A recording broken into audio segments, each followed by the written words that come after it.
मेरे प्यारे बच्चों, मुझे यहाँ एक स्पीच देने कहा गया। वैसे मैं कोई लंबी खतरनाक स्पीच तो नहीं दूंगा, पर कुछ ना कुछ तो बोलना ही होगा। तो मैं बहुत ही गहरे चिंतन में पड़ गया था कि ऐसा क्या कहूंगा इन कॉलेज के बच्चों से ताकि इनको बोर ना लगे। तो मैंने तय किया मैं बताऊंगा कि स्पाइडरमैन मैंने कैसे बनाया। ये इतनी ज्यादा सच्ची घटना है कि कभी कभी मुझे ही भरोसा नहीं होता कि ये मेरे साथ हुआ है। हम फैंटास्टिक फोर और एक्समैन ऑलरेडी खत्म कर चुके थे और एक दिन पब्लिशर मेरे पास आया और उसने कहा कि स्टैन, हमें एक नया सुपर हीरो चाहिए। मैंने कहा ठीक है और घर चला आया। और अब मेरे पब्लिशर ने डिमांड की थी तो मुझे कुछ ना कुछ करना ही था, क्योंकि यही मेरा जॉब था। मैं सोच में पड़ गया कि ऐसा क्या नया लाऊं, क्योंकि सबसे पहले कुछ चाहिए होता है तो वो है सुपर पावर। पावर पता चलते ही बाकी की स्टोरी बन जाती है।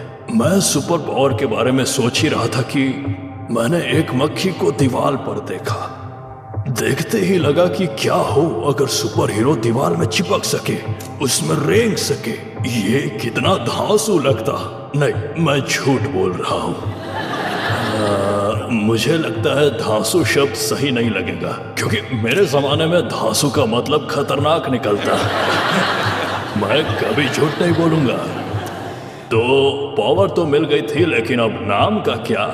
नाम सोचा कि फ्लाई मैन, मस्कीटो मैन, फिर अंत में तय किया स्पाइडरमैन। स्पाइडरमैन नाम में ही ताकत झलकती है। तो अब मेरा हीरो तैयार था, पावर और नाम के साथ। और फिर मैंने बस मजे के लिए इस कैरेक्टर को पर्सनल प्रॉब्लम्स दे दिए, क्योंकि आप लोगों की लाइफ परफेक्ट है जो मुझे सुन रहे हैं, लेकिन दूसरों की लाइफ में प्रॉब्लम्स होती है। और फिर और तंग करने के लिए मैंने उसे टीनेजर रखा, क्योंकि उस समय कोई भी सुपर हीरो टीनेजर नहीं था। तो मैं फिर इस मजेदार कैरेक्टर और बेहतरीन सुपर पावर लेकर पब्लिश के ऑफिस गया और उसे पूरा स्टोरी सुनाया। उसने जब सुना तो ये था उसका जवाब, स्टैन, ये आज तक का सबसे रद्दी सुपर हीरो है, सबसे पहली बार। और वो मुझे समझाने लगा, क्योंकि वो बहुत ही समझदार आदमी था।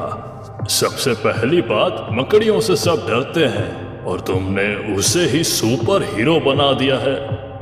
दूसरी बात कि वो स्कूल जाता बच्चा है जो छोटी मोटी हेल्प कर सकता है बस। और ऊपर से तुम उसे पर्सनल प्रॉब्लम्स भी देना चाहते हो। स्टैन, तुम्हें सुपर हीरो क्या होता है पता नहीं क्या? पर्सनल प्रॉब्लम्स हीरोज की नहीं होती। फिर क्या, मैं निराश होकर घर लौट आया, लेकिन एक सबक सीख कर आया। लेकिन ये स्पाइडरमैन का आइडिया मेरे दिमाग में घूमते रहता था।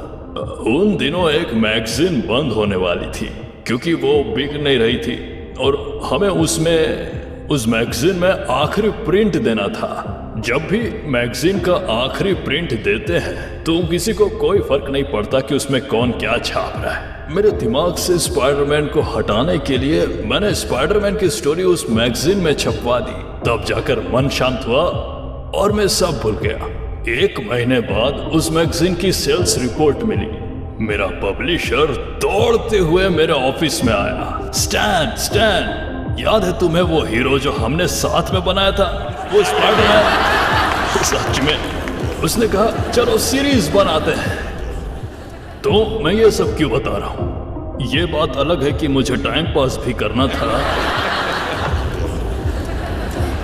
अगर आपका कोई आइडिया है और उस पर आपको पूरा भरोसा है तो उस समय किसी गधे की बात में आए बिना अपने मन की करो।